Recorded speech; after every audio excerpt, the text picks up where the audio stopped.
Hey everybody, CaliAir here, and I cleaned it up. I only spent maybe a couple hours on this, mostly just a very mild sanding to get that whatever was on here kind of looked like there's a thick varnish kind of on here. Uh, Took that off, and then most of that didn't take much time, but mostly letting the oil sort of sit on it afterwards and seep in to the wood. Same thing here, getting the CLP, um, which is stands for cleans, lubricate, and protects. WD-40, whatever, on the outside, not on the inside. Let that sit on there for a little bit, rubbed it in, right? Same thing with the oil that I put on here, rub it in. Yeah, any kind of wood oil you can use on here. I use a special, I'll tell you what this is. I use olive oil because my face is going to be on here and so is my nose. And so I don't want any sort of chemicals on the wood. So I use olive oil, and then I try to treat it whenever it looks or feels like it's getting dry. But you can't feel any oil on there. There's no residue that comes out. The oil, especially if you give it a little sanding and a light sanding, right? Unless it needs a heavy sanding, but a light sanding, which opens up the pores a bit, and then you put the oil on and let it sit, rub it in a little bit. I'm not quite sure if these are original screws or washers. Don't know about that. I know that's not original because I put that there. But again, yeah, I'm not quite sure about these. But they certainly are old, so they could be. This is definitely cast iron. It's not aluminum. So for a 102, right? This is a 102, not a Model 33, but a Model 36 102. Yet to be determined if it was nickeled or blued. I think from the underbelly, maybe nickeled. But boy, has it if it's blued, then it would be at, oh, I don't know what percentage. If it's blued, it's in better condition than it is if it was nickel, because yeah, it certainly has gotten, it's almost blacked, a blackened patina, but it's nice and smooth. You're not getting rust on your hands now when you touch the gun. Uh, Again, a very fine uh, steel wool. You put the CLP or the hopes or whatever you're using, just to break up, even WD-40, right? Just to break up and to lubricate the metal, and rub it in with your hand, rub it in, and then very lightly, just to knock off some of the kind of rust, and to so it will feel smooth again. But yet you're not really putting a lot of effort into trying to, because it will scratch up and it will look horrible. So right now, I think it looks cool, right? It's antique, so the thing is definitely. We know it's from it could be 1936, right? What are we talking here? Yeah. This could very well be the 1936. We know it's not into the 40s because in the 40s they started using, what, about 1942, 43, something like that. They started using aluminum instead of cast iron. So this is probably still during the Depression. And look, there's, I don't know if you can see the crack there, but it probably has been like that its whole life, that little seam there, because these were Depression era guns, probably the cheapest And this design has really seen a lot of use from Daisy. I'm no expert, but I'm trying to learn as much as I can. And this has been somewhat of a mystery to me. I haven't really found much information on the 102s, and I'm sure there's a lot of information to be had on the 102s. Just not willing to fork out a couple $100 for a book that gives you or tells you the information. I don't know why they don't reissue that book and sell it. But anyway, so I wanted to show this off because, you know, this is one of I wanted to show it off mostly because, look, here we have probably what is now Daisy's, one of the most expensive Daisies. There are more expensive, of course, but this is just a beautiful Buzz Barton mahogany. Pretty sure this is mahogany. It doesn't even have any markings on the stocking, on the stock. Nothing. And the caulking is different on these. There's no effort coming out. It's the caulking is when you push it back in.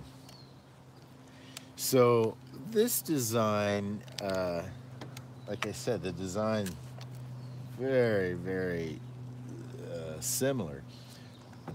We're talking about this. That's why I want to bring this out. Is see, for some of these early guns and some of the more, I guess, expensive guns, they put this little under railing. Even for the Model 25s, they seem to have done this. The very early Model 25, they did this little under barrel thing. Again, I have no idea if it's for the mechanics, to support the mechanics internally to keep air in, or just to help keep this seam. So even look, even this Buzz Barton, the seam towards the end kind of starts to flare out. You really notice it when you have a cloth and you're trying to clean the inside of the what we'll call the barrel. Oh no, there's a shot tube in there. No real barrel to speak of. Okay, but with that in mind, here are Daisy's cheapest. This is made in China, and man, this, I know I've talked about it before, but this buck, it's great. I love it. This is one of my favorite guns. This thing shoots. Okay, there we go. Without question, shoots. Oh man. There you go. Shoots really well. It's a great shooter. Of course, some people have problems with the length of the stock, but I don't have any problems with it. So this is meant to be a youth gun, but I think it's a wonderful little carbine. And again, this nice sturdy, and you can carry this gun around by its sight, by its rear sight. Front's plastic. Oh geez, how much does this hold? I don't know, holds about 450, 650 rounds. A day or two's worth of shooting here at the CaliAir Ranch. By the way, this 102 passed the 50-yard test. In other words, this was able to hit the target not only hit the target that's out at 50 yards, but it's behind trees. You can't even really see the target. So uh, I'm really impressed. Really impressed. Even though, you know, the seams, probably came out of the factory, busting out the seams like that, but no, it doesn't affect anything. You can even use it as a BB indicator to see how much ammo you got in there. And this is just a no frills. Look at that. You could carry this thing around by its front sight even. Right? Nice, sturdy. Yeah. I went ahead and put a screw in there just to tighten everything up. And again, I just took the stock out, cleaned it up in there, made sure it had some grease in all the right areas. And man, nice and smooth. Nice and smooth trigger. No grit, nothing. All right, let's show this. See what this 102 can do.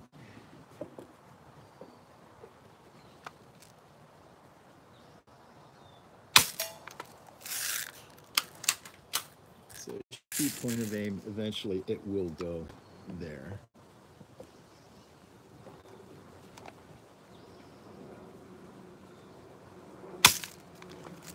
Now I cleaned the barrel, or rather the shot tube.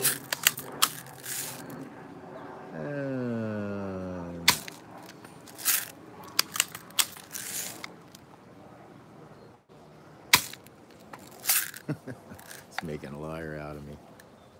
It's all right. It's currently shooting somewhat erratic. Right before shooting, I was hitting out at 50 with this. And perhaps it's a long range gun. I don't think so. Man, what in the world's going on, Clam?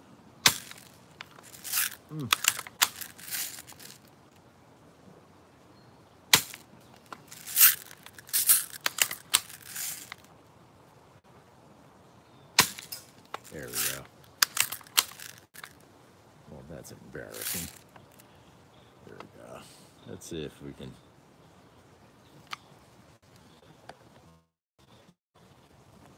See if we can hit out at 40. Save some face here.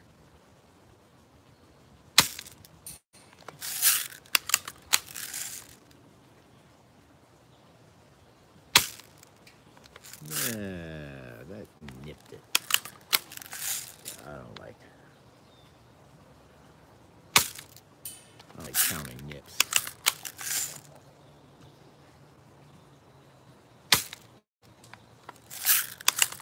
I think I might have nipped it again.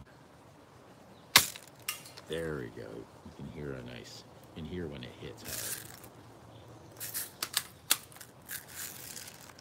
All right, let's see if we can do that again.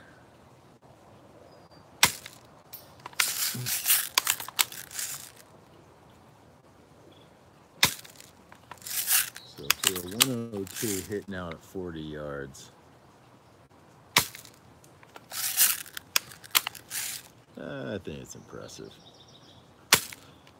And yeah, it's a little wonky. I don't know. I cleaned the shot tube out thoroughly.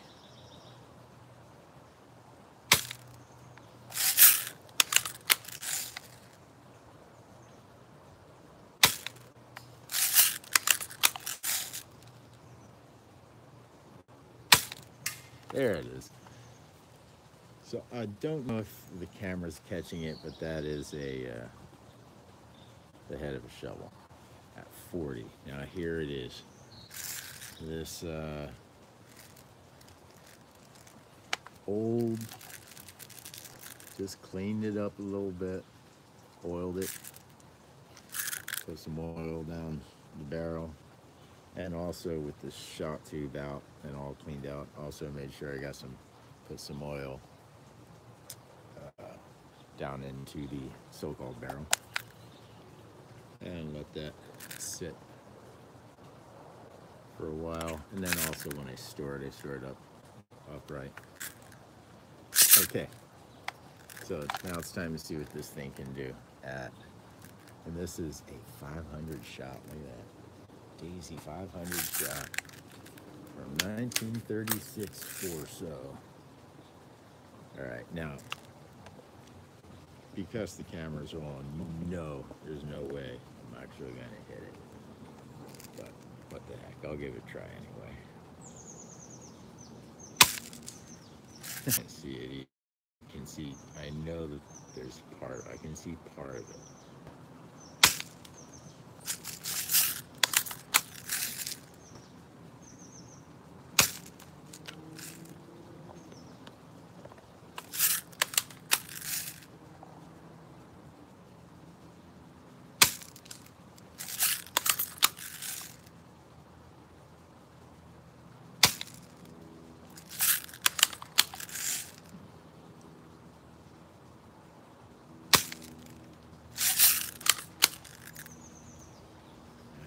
Luck isn't on my side right now, so this is really gonna be skill. Yep. It's important to note here is the skill being used in order to miss every single time. Oh, I think that might be the path. There we go. And you'll hear it when it hits.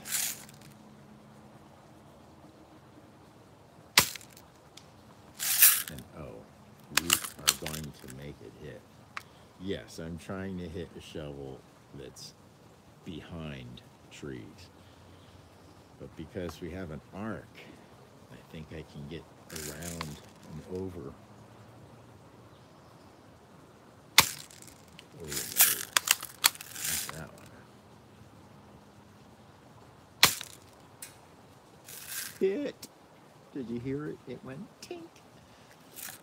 Okay, granted, that wasn't a solid hit. Let's try it again.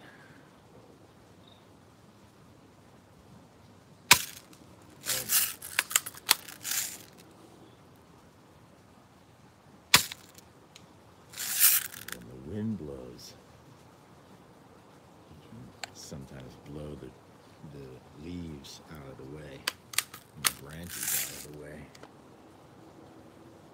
There we go. Got a little bit of a breeze.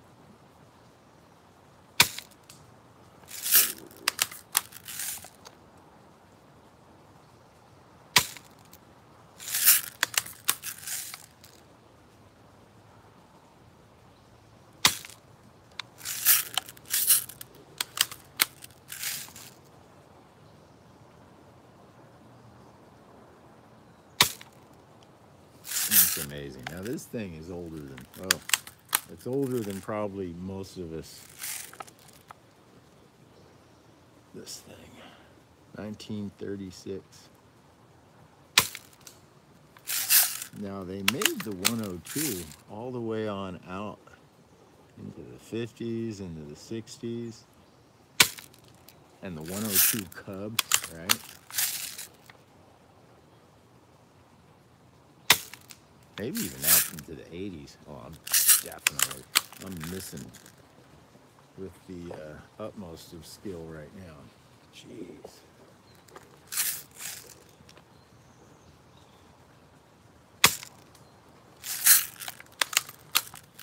Now, you know, we're talking such little power here. Well, it's certainly under 300 FPS right now. Ooh, man. Yeah, kind of doing some landscaping right now. And I tell you, like I said, I think the current Buck 105 that's out on the shelves right now, I think it's more of a predecessor of this why they didn't just continue to name it the 102 buck with the buck, you know. Hit. Okay, that's it. That was a hit. Let's see how much easier it is to do that. For hard, it's maybe just as hard to do it with the buck. And I think that 102 is really this predecessor. You'll notice that this isn't anywhere as long, right? Nowhere as long. That's about the size difference there. But yet,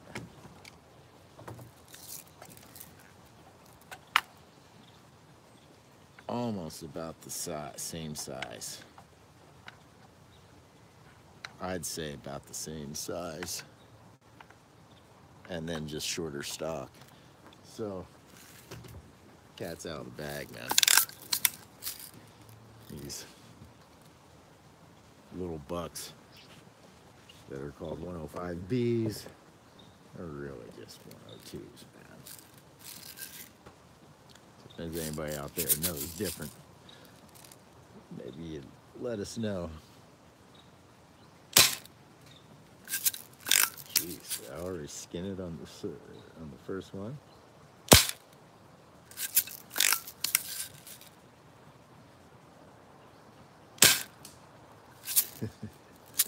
Yeah, this might be just as difficult with the buck.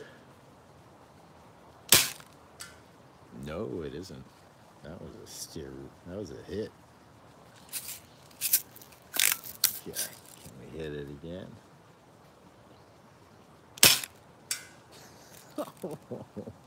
See what I mean? This buck is hitting out at about, okay, to be fair, that's more like 45. We'd have to step back a bit for it to be 50 yards. So this is smacking a target, hidden target behind trees at 45 yards. It can do it at 50 too. Oh, you don't believe me? All right, let's go. Let's do this. Okay. Maybe you can even see it a little better.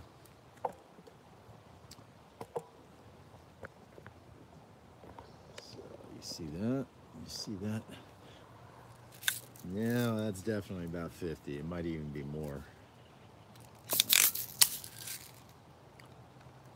The buck hitting out beyond the 50 yards.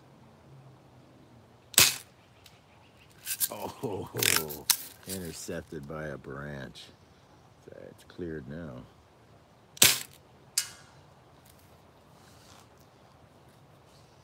And that's in real time, ladies and gentlemen. See, these bucks are amazing. Made in China, proudly made in China. Rogers puts their, Rogers USA puts their name on it, but that bad boy's made in China.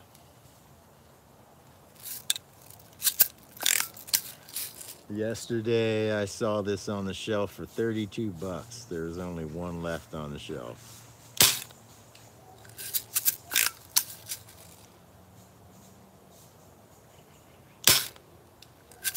Alright, don't focus. It's the shooters, not the gun. There we go. Man, how can you not be impressed by that, huh?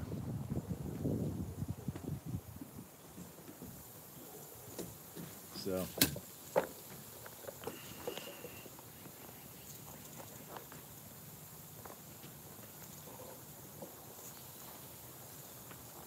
here's more of that comparison. They really are just the same gun.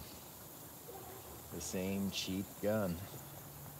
There are some internal differences, of course, and this is not.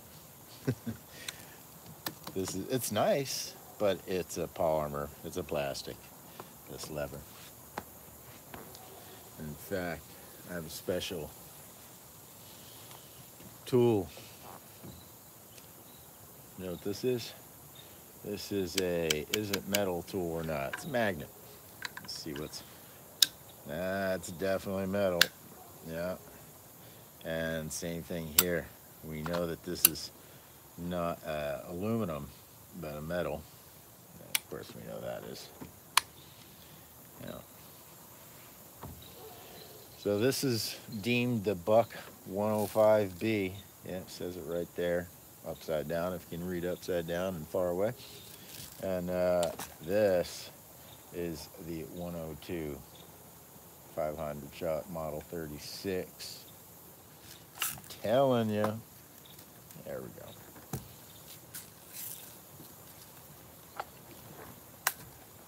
Now this is the worry-free new painted black.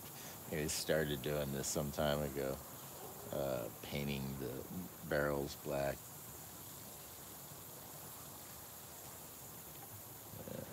If you don't scratch it up, it's pretty worry-free. It's not like these where you kind of want to keep them oiled or keep them, try to keep them in shape. All right, one more shot. Let's hit that little pot. Boom. That's 1, 2, 3. That's about 20 yards.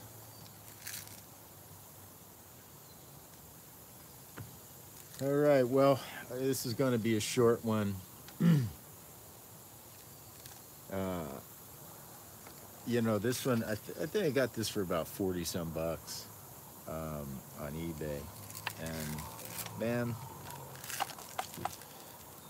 you know, you're going to pay for a Chinese Red Ryder right now, you're going to pay somewhere between 40, 50 bucks, you know, 50 some bucks, right? I just can't believe how you can still pick something up like this, you know, for under 50 bucks, and it's vintage, it has history. Yeah, you clean it up, it's nice and solid, metal. You know, so it takes a little care. You got to take care of it. It's not as carefree as this. It doesn't have the annoying little moronic safety features either, right? So that's kind of nice. Yeah. And mostly the thing hits with power still. And I'm going to guess that this thing's never even been worked on. Yeah. And it was in ugly shape, so it's not like anybody cared for it. So it's just phenomenal. A Depression era item, still kicking strong after all these years. Older than any of us, with very little care. Oh, that was the guy. Well, the gun went off. Yeah, there. See, that's what I mean. It's, you know, it might not be quite as consistent as the brand new spanking Chinese gun, but who even knows if this thing's going to be working in, you know, 60, 80 years. I don't know how old is this, right?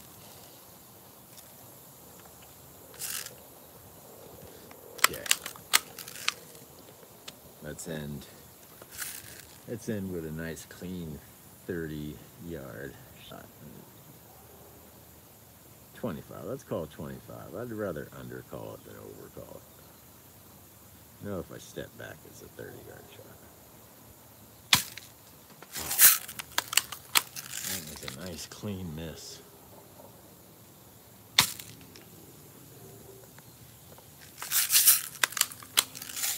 See if anything's even come out. Am I getting errors? Oh, that was beautiful. Okay, guys. Thanks for joining me, and I'll see you next time.